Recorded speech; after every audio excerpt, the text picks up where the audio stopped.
ఇందిరాగాంధీ గారు గుండె ధైర్యంతోనే అమెరికా ప్రెసిడెంట్కు ధీటుగా జవాబు చెప్పడమే కాదు 1971లో జరిగిన పాకిస్తాన్ యుద్ధంలో పాకిస్తాన్ ఓడించడమే కాదు పాకిస్తాన్ రెండు ముక్కలు చేసి దేశాన్ని ఒక బంగ్లాదేశ్ దేశంగా రెండోది పాకిస్తాన్ దేశంగా ఇందిరాగాంధీ గారు విడగొట్టిరు.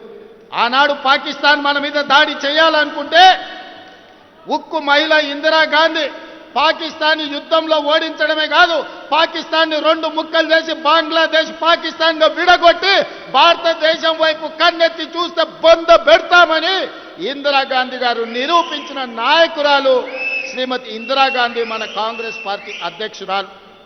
అందుకే ఆనాడు నెక్లెస్ రోడ్లో నేను చెప్పిన నరేంద్ర మోడీ గారు మీకొకవేళ ఆలోచన లేకపోతే మీకొకవేళ ఏ విధంగా పాకిస్తాన్ ఓడించాలని అర్థం కాకపోతే ఆనాటి అపరకాలి ఇందిరమ్మను ఆదర్శంగా తీసుకో, ఇందిరమ్మకు దండం పెట్టి బయలుదేరు, ఇందిరమ్మ మహిళా శక్తిగా అపరకాలిగా నీకు అండగా ఉంటుంది.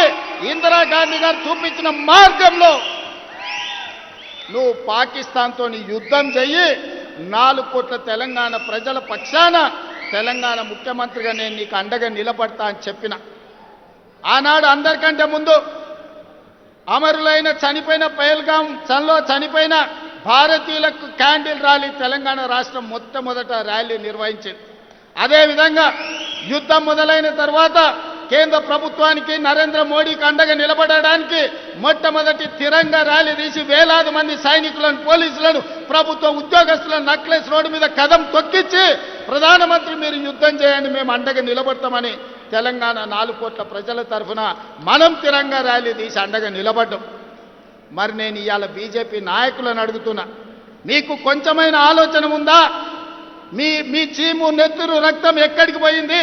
ఇవాళ పాకిస్తాన్ వాడు మన దేశంలో చొచ్చుకొచ్చి 26 మందిని పొట్టన పెట్టుకోవడమే కాదు, యుద్ధం నువ్వు ప్రకటిస్తే నీ యుద్ధంలో 36 మందిని కశ్మీర్లో మళ్ళీ పాకిస్తాన్ వాడే చంపితే మీరు మీ పార్టీ ఏం చేస్తున్నారు? గాడిద పళ్ళు దొమ్ముతున్నారా అని నేను బీజేపీలను అడుగుతున్నా.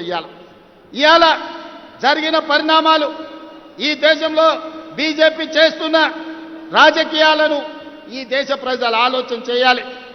యుద్ధమన్నా దేశ భద్రతన్నా రాజకీయాలకు అతీతమని మన నాయకుడు రాహుల్ గాంధీ గారు చెప్తే యుద్ధమైనా యుద్ధ నీతైనా ఏదైనా మాకు రాజకీయమే, ఎన్నికల లబ్ధి అని ఈనాడు తిరంగా ర్యాలీ పేరు మీద నరేంద్ర మోడీ గారు బయలుదేరి కాంగ్రెస్ పార్టీని రాహుల్ గాంధీ గారిని విమర్శిస్తున్నాడు. ఇది ఎక్కడి నీతి అని నేను బీజేపీ నాయకులను అడుగుతున్నా. ఇవాళ కాంగ్రెస్ను ఎందుకు విమర్శిస్తున్నారు? 67లో చైనాను ఓడించినందుకు విమర్శిస్తురా? 71లో పాకిస్తాన్ని 2 ముక్కలు చేసినందుకు ఓడిస్తురా? మొన్న జరిగిన పహల్గాం దాడిలో నీకు అండగా నిలబడి నీకు మద్దతు ఇచ్చి యుద్ధం చేయమని వీర తిలకం దిద్ది మేం పంపిస్తే నువ్వు బుద్ధిమంతుడికి సర్ది కడతానంట బొడ్రాయి కాడ భోంచేసి బోర్ల బుక్కల వండుకున్నాంట. మేము నరేంద్ర మోడీ గారికి వీర తిలకం దిద్ది యుద్ధం చేయాలి అంటే నేను యుద్ధం విరమించుకున్నా అని చెప్పి ఈరోజు మోడీ గారు ట్రంప్ బెదిరిస్తే యుద్ధాన్ని ఆపేసి ఇవాళ బీజేపీ వాళ్ళకు ఏం చూసి తిరంగా ర్యాలీ చేస్తున్నారే? ఎవరి కోసం తిరంగా ర్యాలీ చేస్తున్నారు? యుద్ధంలో చచ్చిపోయిన సైనికుల గురించి ఒక్కసారి ఆలోచన చేసిండ్రా? పహల్గాంలో చచ్చిపోయిన భారతీయులైన అమాయకుల గురించి ఆలోచన చేసిండ్రా? యుద్ధం సందర్భంగా పాకిస్తాన్ పేల్చిన లాంచర్లతో కశ్మీర్లో చనిపోయిన సైనిక పౌరుల గురించి ఆలోచన చేసిండ్రా? ఇవాళ దేనికోసం బీజేపీ వాళ్ళు తిరంగా ర్యాలీ తీస్తున్నారని నేను అడుగుతున్నా. ఆనాడు పాకిస్తాన్ మీ మీదకి వచ్చినప్పుడు మేం కావాల్సి వచ్చిందా?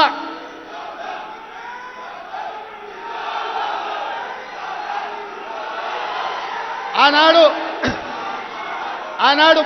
పాకిస్తాన్ ఉగ్రవాదులు ఈ దేశంలో అమాయకులను చంపినప్పుడు అఖిల పక్షం కావాల్సి వచ్చింది. కాంగ్రెస్ పార్టీ అండగా నిలబడాల్సిన అవసరం కనిపించింది. కానీ ట్రంప్ బెదిరించంగానే నువ్వు యుద్ధాన్ని విరమించుకున్నప్పుడు అఖిల పక్షాన్ని ఎందుకు పిలవలేదని మేము సూటిగా అడుగుతున్నాం ఈ దేశ ప్రధానమంత్రిని. ఇది నీ సొంత వ్యవహారం కాదు, నీ పార్టీ వ్యవహారం కాదు, ఇది ఎన్నికల విధానం కాదు, ఇది దేశ భద్రతకు సంబంధించిన విధానం. దేశ భద్రత విషయంలో యుద్ధం చేయాల్సిన సమయంలో యుద్ధం విరమించడం ద్వారా 140 కోట్ల భారతీయుల యొక్క ఆత్మ గౌరవాన్ని ట్రంప్ దగ్గర తాకట్టు పెట్టొచ్చి ఇవాళ గొప్పల కోసం ఉపన్యాసాలు బీజేపీ వాళ్ళు ఇస్తున్నారు తప్ప ఈ దేశ భద్రత పట్ల వాళ్లకు పట్టింపు లేదు.